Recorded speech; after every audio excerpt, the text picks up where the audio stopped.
Yo, what's going on, guys? My name's Tafari, and today I want to talk about Luke Cage, man, because me and my girlfriend have been binge watching this show, and it's really getting good. Although I feel like some of the momentum is slowing down. So, spoilers if you haven't watched at least the first 4 episodes, we're moving into episode 5, and so spoiler right now, we're coming right out the gate with some spoilers.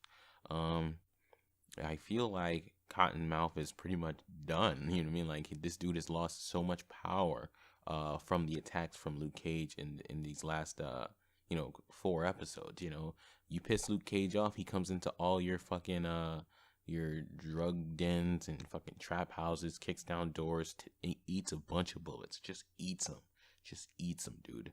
Fucking Superman would fucking give this dude like a standing ovation and shit. Like the amount of shit he went in there and did, which is really cool, man.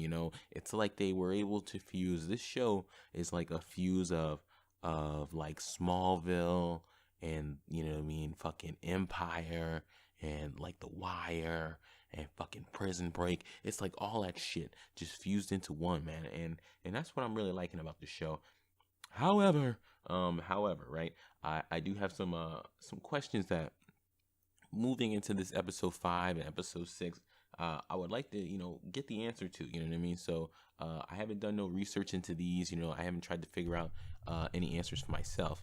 All right. So my first question is, what's going on with Shades, man? And also like a subtitle question, who is Diamondback?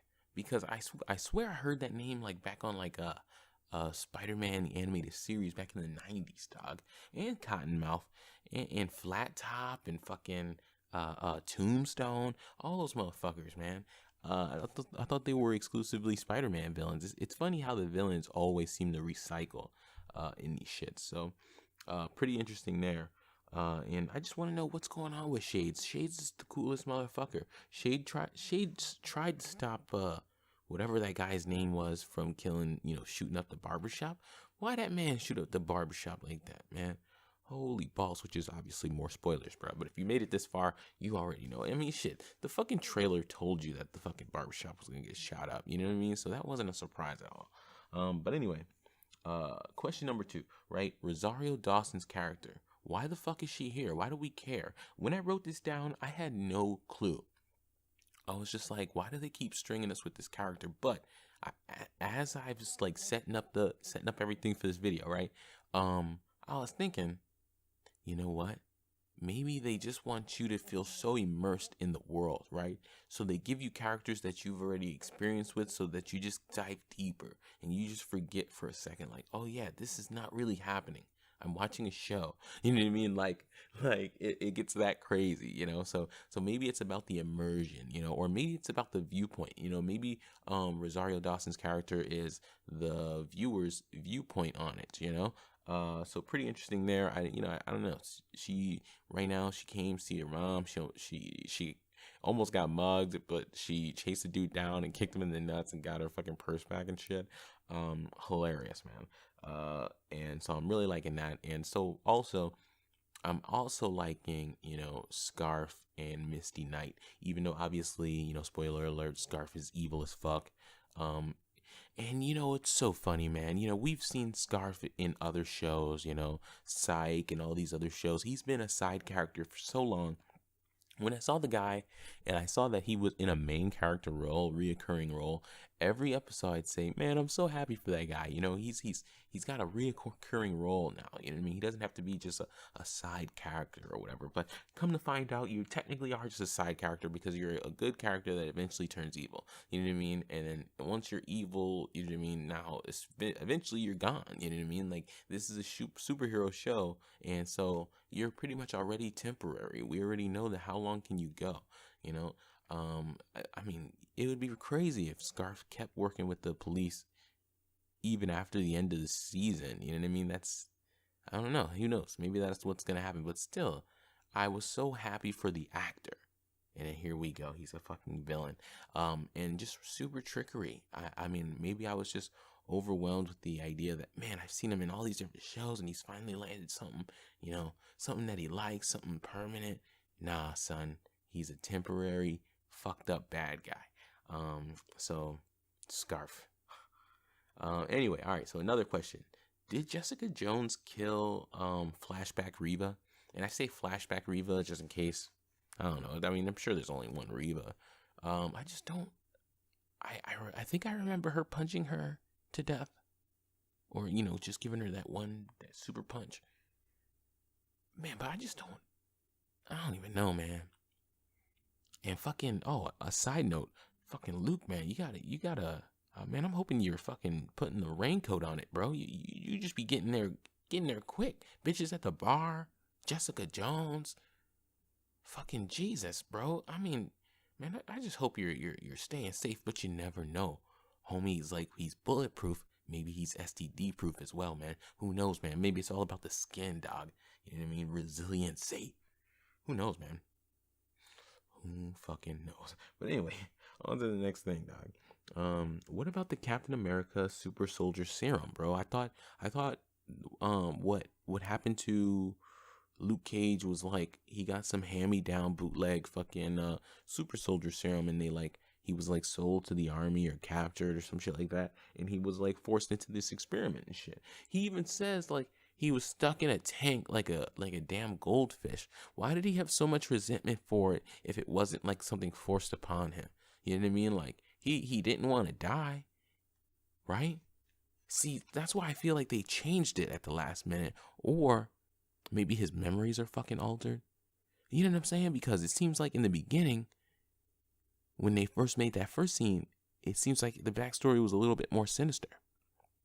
But now it's just he was stuck in that, you know what I mean? Like he was, we were trying to heal you, and we healed you too good. You know what I mean? Like honestly, it feels like the writing didn't line up there. But I still love this show. Honestly, it's still the best Netflix Marvel show out there. I mean, Daredevil's good, but I felt like what was cool about Daredevil was him hiding the fact that he was Daredevil, and that we didn't see Daredevil all episode.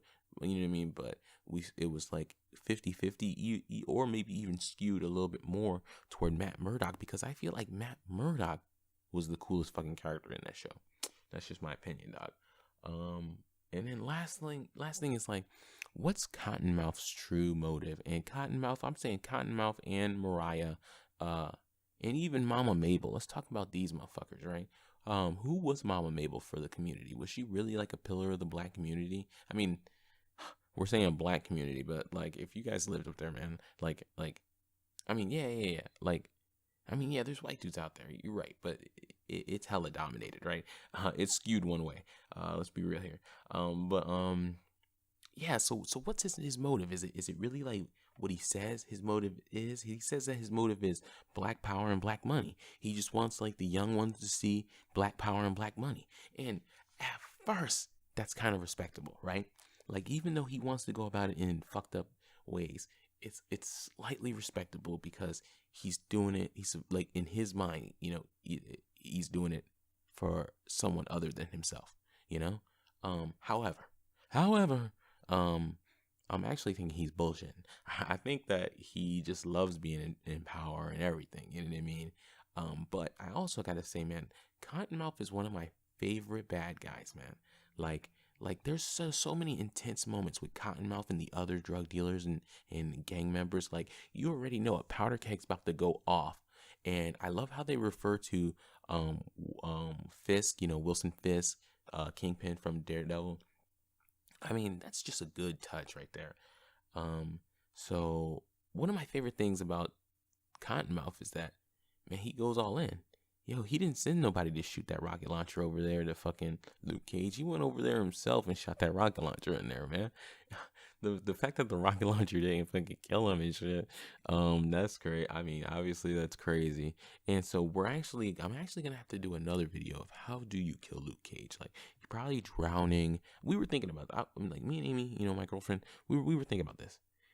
Maybe you kill him. It could have been the gas leak, like that when the building was crumbling. That probably could kill him. Drowning obviously could kill him. He also said something very interesting. He said the chick shot him in the head with the shotgun, and his head rang for days, right?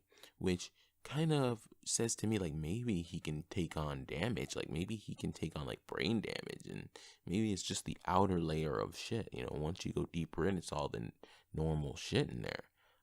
Which is pretty interesting. I wonder if this season he's going to be pushed to the brink of his abilities, because right now he's not. You know what I mean? He could, at any time, he could just go in there and snap Cottonmouth's neck. You know what I mean? And who's going to fuck with him? He'd probably have a hard time escaping the cops. And I honestly think a SWAT team of dudes would take his ass down. Like when he was breaking into, let's see if I can remember the name, CRISPR Atkins, right? Or CRISPR Addins or something like that. I'm fucked up. I should know this shit. I'm about to look it up, bro. I'm sorry. But anyway, fucking when he was breaking in there and shit, right? He took a lot of shots. A lot.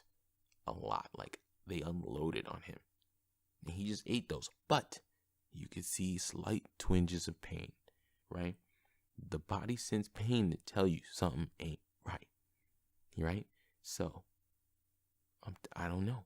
You would think that the pain senses could get overwhelmed. Like, what if somebody just came out with a Fallout 4 like machine gun turret thing? It was just like, you know what I mean? He'd get wrecked by that most likely.